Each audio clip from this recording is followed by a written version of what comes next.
Les produits avicoles connaissent une croissance importante depuis quelques années au Bénin, un secteur qui fournit des produits carnés pour les consommateurs. Il se caractérise par l'élevage des sujets à cycle court qui permet de satisfaire la demande. Les produits avicoles au Bénin, quel intérêt pour la santé et le développement? C'est le thème que nous allons débattre avec le docteur nutritionniste Carmel Mizeron Adissoura. Madame, bonjour et merci d'avoir accepté notre invitation. C'est un plaisir. Quand on parle de produits avicoles, qu'est-ce qu'on peut retenir? Merci, monsieur le journaliste. Quand on parle de produits avicoles, c'est tous les produits issus de la viande de volaille. Quand on dit volaille, c'est le poulet, c'est la pintade, c'est le canard, c'est la dinde, mais aussi des œufs de ces animaux. Donc, l'aviculture, c'est l'élevage de la volaille, donc du poulet, de la pintade, de la dinde, des canards.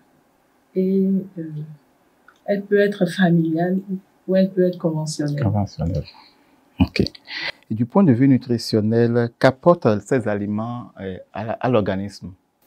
Alors, les produits avicoles sont des produits qui ont un grand intérêt nutritionnel. Les produits avicoles sont des aliments qui ont un poids nutritionnel important selon la classification du programme alimentaire mondial. Dans les produits avicoles, on retrouve généralement de la protéine. Donc, ce sont de bonnes sources de protéines d'origine animale et des protéines de haute valeur biologique, c'est-à-dire des protéines qui sont digestes, qui sont facilement assimilées par l'organisme. Ces produits avicoles sont généralement appelés aliments de croissance parce qu'ils stimulent la croissance chez les enfants.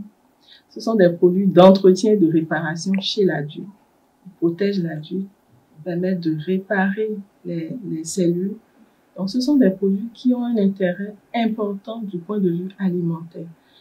À part leur richesse en protéines, c'est des aliments qui apportent aussi des minéraux et des vitamines. Quand nous prenons l'exemple des œufs, par exemple, les œufs apportent en dehors des protéines des minéraux comme le fer, le phosphore, le calcium, le magnésium, mais aussi des vitamines antioxydantes, la vitamine A, la vitamine E, la vitamine D. On retrouve quasiment toutes les vitamines dans les œufs. Donc, c'est des produits qui ont une importance nutritionnelle capitale pour le quotidien des humains. À part les vitamines et les minéraux, quand on prend les viandes, ce sont des aliments qui apportent des protéines, mais apportent aussi du fer. Et vous savez que le fer, c'est un élément, un minéral important pour la santé. Pour la santé, le fer permet de lutter contre l'anémie. Donc, les produits avicoles sont des aliments importants dans l'alimentation. Ils sont importants pour les enfants parce qu'ils stimulent la croissance des enfants. Ils sont importants pour les adultes parce qu'ils assurent la réparation cellulaire. Ils sont riches en minéraux, en vitamines, en nutriments essentiels. Alors, en nutriments essentiels parce que quand nous prenons les protéines issues des produits avicoles, ce sont des protéines complètes. Complètes pourquoi? Parce qu'ils renferment les 9 acides aminés essentiels pour l'organisme. Pour l'organisme, ce sont des acides aminés que l'organisme ne peut pas produire de façon endogène, qui doivent être absolument apportés par l'alimentation. Donc, quand vous avez l'œuf, vous avez ces 9 acides aminés essentiels. Quand vous avez la viande de la volaille, vous avez ces 9 acides aminés essentiels. Viande et œufs, quand on atteint un certain âge, pour les enfants c'est bon, pour les adolescents on accepte, mais quand on atteint un certain âge, on dit non, ce n'est pas bon de consommer de la viande ou bien de consommer trop des œufs parce qu'il y a les cholestérols qui sont... C'est vrai, en toute chose, il faut une modération. D'accord? Donc, ce n'est pas bon de consommer, c'est trop dit. Dans l'alimentation, il faut une représentation de tous les groupes d'aliments. Et les aliments, les produits avicoles sont des aliments importants. Vous avez vu tout ce qu'ils apportent en termes de nutriments. Ce sont des aliments importants dans l'alimentation. Donc, en consommer au quotidien, mais en consommer en toute modération. Il ne s'agit pas de manger 3-4 œufs par jour ou 1 kilo de viande par jour à la fois ou en une consommation. Il faut en consommer, mais en toute modération. Ok. Mais est-ce qu'il peut arriver qu'on peut se dire qu'on peut remplacer ces produits avicoles, la viande et l'œuf par d'autres aliments pour pouvoir se nourrir, si on n'est pas tolérant? Les produits avicoles, notamment la volaille et l'œuf, je disais tantôt que ce sont des protéines de référence. Et les protéines de référence, généralement, ce sont les protéines animales. À part les protéines animales, il n'y a que le soja qui a une composition en termes de protéines et d'acides aminés qui se rapproche des protéines d'origine animale. Donc, si on ne mange pas des œufs, on ne mange pas la viande de façon générale, le soja peut remplacer ces produits-là. Mais attention, on ne va pas vivre que de soja. Okay. Mais quand on prend les volailles, on parle aussi d'intoxication alimentaire. À quel moment les produits avicoles peuvent intoxiquer l'organisme humain? Des intoxications alimentaires, c'est vrai que par le passé, il y a eu des épidémies, vous vous souvenez de la grippe aviaire. Ouais. Il y a eu des intoxications, la salmonellose par exemple. Il y a des bactéries qu'on peut retrouver dans ces produits-là, les campylobactères. Mais attention, l'élevage conventionnel est assez réglementé actuellement. Donc, dans la production, on s'assure de ce que les règles d'hygiène soient respectées, de ce que les règles de transformation soient également respectées. Dans la production, il y a un suivi vétérinaire qui est fait de façon régulière. Et aussi, quand il arrive qu'il y ait des cas de contamination, il y a des alertes qui sont données pour stopper la contamination. Dans l'élevage conventionnel, il y a tout un tas de règles à respecter. On ne peut pas gaver le cheptel d'antibiotiques. Donc, ceux qui pratiquent cette agriculture sont censés connaître les règles et connaissent d'ailleurs les règles pour ne pas surdoser, pour ne pas donner trop de produits toxiques.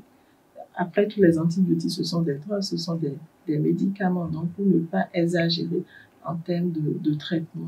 Il y a un suivi vétérinaire qui est fait dans l'élevage conventionnel.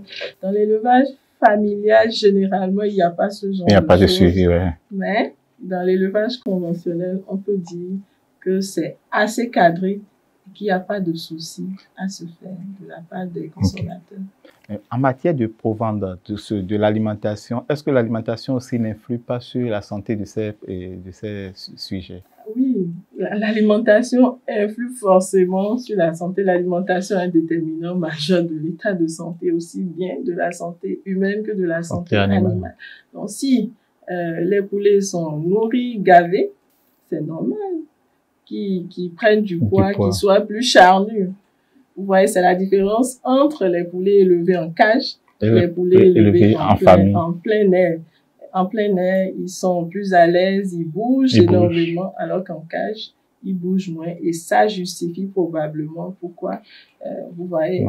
C'est la raison pour laquelle on appelle les autres poulets bicyclettes. Poulets bicyclettes parce que ça court, ça bouge tout le temps, alors que de l'autre côté, ils bougent, mais ils bougent moins que les poulets. Ce qui justifie leur poids et leur taille. Ce qui justifie leur poids et leur taille. Aujourd'hui, le Bénin fait face à d'énormes défis, c'est-à-dire la demande en produits avicoles n'arrive pas à être comblée par nos producteurs locaux.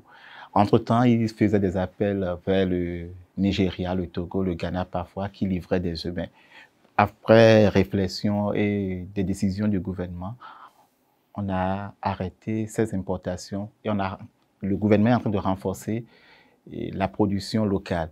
Et dites-nous, comment peut-on faire pour que ces agriculteurs puissent, un temps soit peu, combler la demande en matière d'œufs comme de viande? C'est vrai ce que vous dites. La filière avicole, c'est une des filières phares du gouvernement. C'est une des filières phares intégrées dans le programme d'action du gouvernement. Et à l'heure actuelle, quand on regarde la production au niveau local, elle n'arrive pas à couvrir la demande. C'est vrai, on n'a pas de statistiques récentes. Les statistiques que nous avons actuellement datent de 2016. Mais les statistiques de 2016 montrent que la production avicole béninoise n'arrive qu'à couvrir 60% de la demande. Donc, il y a un gap de 40% à combler. De 40% qui vient de l'extérieur et qui continue de venir de l'extérieur.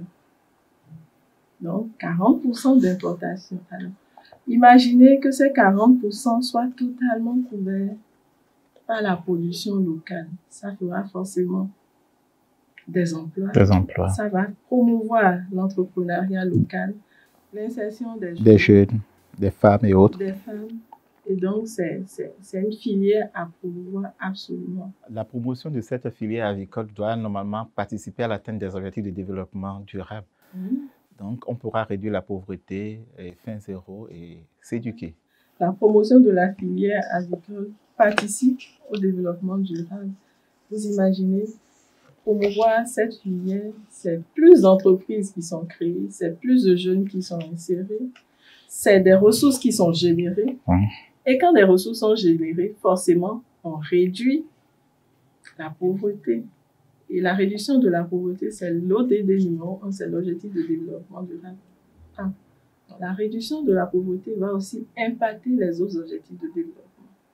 Alors, quand on a réduit la pauvreté, quand la production avicole, conventionnelle ou familiale est suffisante pour couvrir les besoins alimentaires, forcément, on règle un autre problème.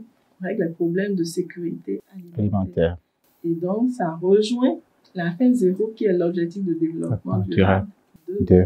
Et donc, quand on a réglé ODD 1, on a contribué à régler ODD 1 et ODD 2. Forcément, le bien-être est là. Tous les autres ODD sont également impactés. L'éducation, la santé, l'égalité des sexes, etc. Donc, régler ces deux problèmes avec la participation de l'agriculture, qui est un secteur prometteur, peut forcément impacter tous les autres. Ok. Aujourd'hui, nous avons des groupes d'hommes, d'humains qui ne consomment pas les produits agricoles. Ils se disent, on a deux catégories, il y a les végétaliens et les végétariens. Est-ce qu'il y a des risques qu'ils encourent sur leur santé en ne consommant pas ces produits agricoles? Oui, effectivement, c'est un choix volontaire. Il y a des gens qui ne consomment pas de produits d'origine animale. Pas du tout. Ce sont les végétaliens. Donc, dans leur assiette, il n'y a aucun aliment d'origine animale. Il y a les végétariens qui, eux, consomment que des produits végétaux, mais consomment également des œufs. Ou des produits laitiers. Ce sont les végétariens. Alors, dans ce genre de schéma, de régime alimentaire, il peut arriver des problèmes parce que, vous savez, les protéines d'origine animale sont des protéines complètes. On a des protéines d'origine animale, mais on a aussi des protéines d'origine végétale. Et généralement, ce sont les légumineuses qui apportent également des acides aminés, comme le soja, je disais tantôt. Donc, quelqu'un qui fait le choix de ne pas consommer du tout de protéines d'origine animale doit avoir une alimentation très diversifiée en légumineuses, c'est-à-dire il mange du haricot blanc, ensuite du rouge, ensuite, etc. Il diversifie parce que d'un groupe à un autre, la composition diffère et c'est en variant qu'on peut apporter le maximum. Mais même avec ça, il est fortement recommandé d'avoir des suppléments en vitamines, notamment la vitamine B12. Ok, maintenant, il y a des préjugés sur les produits avicoles. On dit les viandes peuvent nuire à la santé, surtout quand on prend les œufs. Par exemple, on dit l'œuf a du cholestérol et l'œuf du poulet bicyclette, le poulet qui court plus dans l'élevage familial, est plus nutritif que l'œuf des poulets en cage. Donc, ces préjugés, que faut-il comprendre réellement? C'est réel que par rapport à la plupart des aliments font objet de préjugés. Et concernant la volaille, il y a beaucoup de choses qui se disent. L'œuf est riche en cholestérol, mais attention, beaucoup d'aliments apportent du cholestérol, mais du cholestérol alimentaire. Ce qu'il faut savoir, c'est que la grande partie du cholestérol utilisé par l'organisme est produit de façon endogène. Donc, l'organisme produit 70% du cholestérol qu'il utilise. Et l'alimentation n'apporte que 30%. 30%. C'est vrai que dans l'œuf, il y a du cholestérol, mais ce cholestérol n'est pas en quantité exagérée.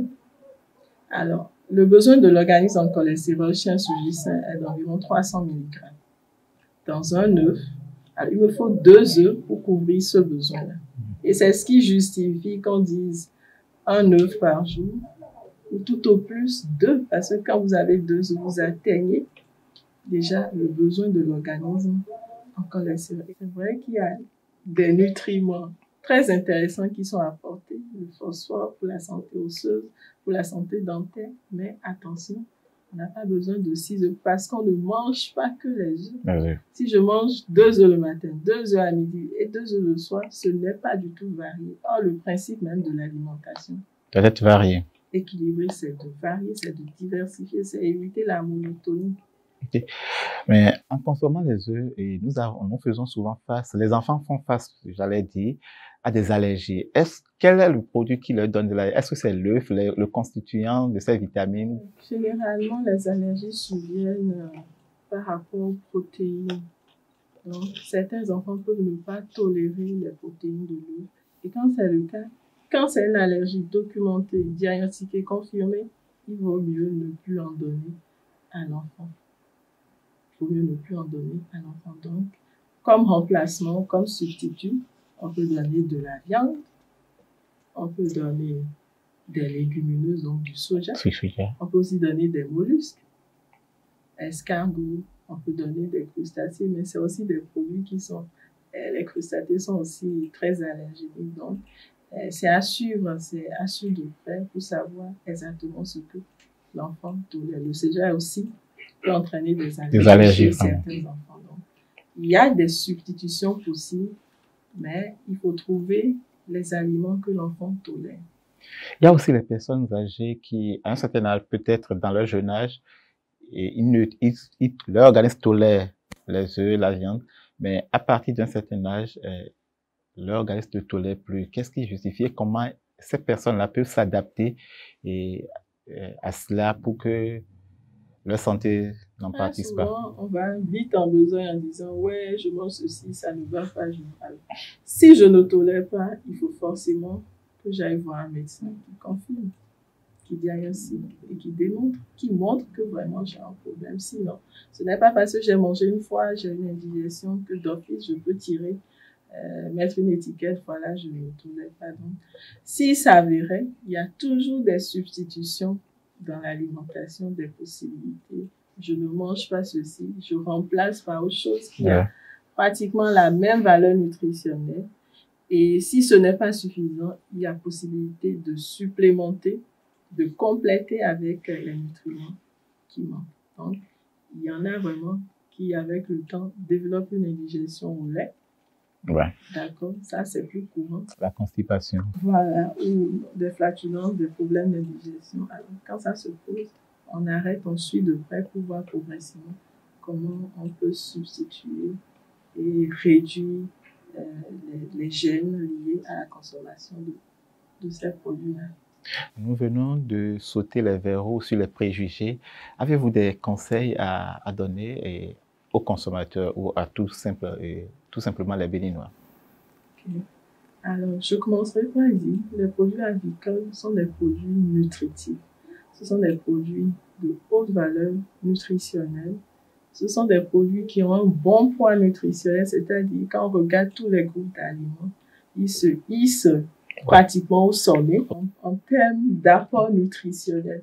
Parce que n'oublions pas ce qu'ils apportent. Ils apportent des protéines, ils apportent aussi du fer et plein d'autres minéraux et des vitamines. Donc, c'est des produits qui doivent être présents dans l'alimentation. Alors, ces produits par rapport aux autres produits d'origine animale, c'est-à-dire les autres viandes, les produits agricoles sont des viandes blanches, alors que les autres produits sont des viandes rouges. Et de plus en plus, la science démontre qu'une consommation excessive de viande rouge est associée à la survenue de certains types de cancers. Il faut modérer la consommation de viande rouge, consommer des produits agricoles en toute modération aussi. Il faut réduire la consommation de viande rouge, préférer la viande blanche qui est de la volaille, du lapin, des produits de viande de volaille, les œufs, etc. Donc, premier élément. Deuxième élément, c'est des produits aussi qui sont peu gras. La volaille, généralement, la viande de volaille n'est pas grasse, elle n'est pas trop grasse par rapport aux autres viandes. Ah ouais. Surtout quand les conditions d'élevage ne favorisent pas une prise de poids excessive du cheptel. Donc, il y a moins de prise de poids et donc moins de graisse. Moins de graisse. Donc, du point de vue nutritionnel, c'est aussi quelque chose de positif. Autre chose, on sait et on a documenté qu'en donnant un œuf tous les jours, chaque jour aux enfants, donc un enfant, un œuf, c'est des stratégies nutritionnelles qui ont permis de régler les problèmes de malnutrition. L'œuf ne coûte pas cher, c'est un produit accessible. En moyenne, je crois que ça coûte 100 francs maximum. Ouais. Donc, un œuf 100 francs tous les jours aux enfants, notamment dans les zones déshéritées, dans les zones où sévissent encore les problèmes, les carences en nutrition, permet de régler ces problèmes-là, la malnutrition protéino-énergétique. En même temps, on a les protéines, mais aussi on a des minéraux. Donc, c'est quelque chose de positif. À défaut de faire consommer différents produits carnés, c'est-à-dire viande, différentes formes de viande, l'œuf est là et c'est un aliment accessible. Mais la consommation ne doit pas se réduire seulement à l'œuf. Il faut de la viande, il faut une diversification. La volaille aussi, et même la volaille, c'est un produit accessible par rapport aux autres types de viande. Naturellement. Donc, un œuf aux enfants va permettre de réduire les problèmes de carence nutritionnelle, les carences protéines notamment.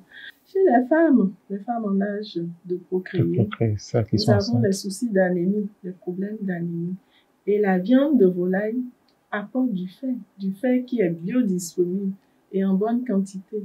Et donc, voilà aussi une stratégie qui permet de régler ces problèmes d'anémie chez les femmes en âge de procréer. Donc, les femmes doivent consommer davantage de viande.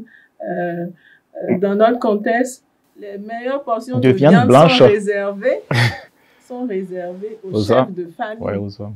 Alors que les personnes qui en ont le plus besoin, ce sont les femmes. Je ne dis pas que les hommes n'en ont pas besoin, on en a tous besoin, mais les femmes et les enfants. Parce que l'anémie, c'est aussi un problème qui est récurrent chez les enfants donc, et les femmes. Les enfants de moins de 5 ans et les femmes en âge de procréer ont besoin de consommer des quantités adéquates, suffisantes de viande de volaille. Pour avoir une meilleure santé. Pour avoir une meilleure santé. C'est valable pour les hommes, hein, c'est valable aussi pour les sujets âgés, mais les femmes sont plus vulnérables à l'anémie. Les hommes n'ont pas. Vous savez, le cycle de la femme fait que chaque mois, elle perd du sang. Donc, ce sang perdu doit être compensé. Consommer de la volaille qui apporte du fer et du fer biodisponible, parce qu'il y a du fer aussi dans d'autres aliments, mais le fer contenu dans la viande, dans la volaille, est notamment biodisponible, c'est-à-dire l'organisme l'assimile plus facilement. Ça permet de régler ces problèmes d'anémie. Autre chose, le secteur agricole, c'est un secteur à promouvoir parce que c'est un secteur de développement. C'est un secteur dans lequel les jeunes ont tout intérêt à s'insérer, à entreprendre parce que sur le plan national, on n'arrive déjà pas à couvrir la demande. Donc, il y a 40% qui sont là. Donc, c'est un secteur d'avenir. Il faut que les jeunes s'y intéressent avec l'entrepreneuriat. Et forcément, il y a des chances que ça marche, puisque la demande est là, que ça marche. Et que ça marche, forcément des revenus sont... Ouais, ça va impacter leur famille, leur quotidien et leur entourage. Et aussi l'aviculture familiale, pourquoi pas. Traditionnellement, dans chaque maison, il y a toujours un petit poulailler. Mais aujourd'hui, en zone rurale, en ville, ce n'est plus possible. Ce n'est plus le cas, mais cette aviculture familiale aussi règle un petit problème, en tout cas règle en partie le problème d'insécurité alimentaire. Donc, on a tout intérêt à promouvoir le secteur agricole. C'est des ressources qui sont générées, c'est aussi une forme de cohésion sociale. Nous mangeons du local, nous savons que c'est sain. C'est sain. C'est sans conservateur, c'est sans produits chimiques parce que parallèlement, les vétérinaires, les structures compétentes pour réglementer sont là, pour inspecter, pour voir si les choses se font dans les règles. Dans les règles de l'art. Dr Kamed, merci pour vos apports et vos différents éclairages que vous avez apportés sur le thème les produits avicoles. Quel intérêt pour la santé et le développement. Et nous voyons que nous avons intérêt à promouvoir cette activité, ce secteur d'activité pour régler un certain nombre de problèmes concernant la pauvreté, la réduction de la faim et garantir le bien-être. Chers téléspectateurs, merci de nous avoir suivis. Bonne semaine avicole à chacun et à tous.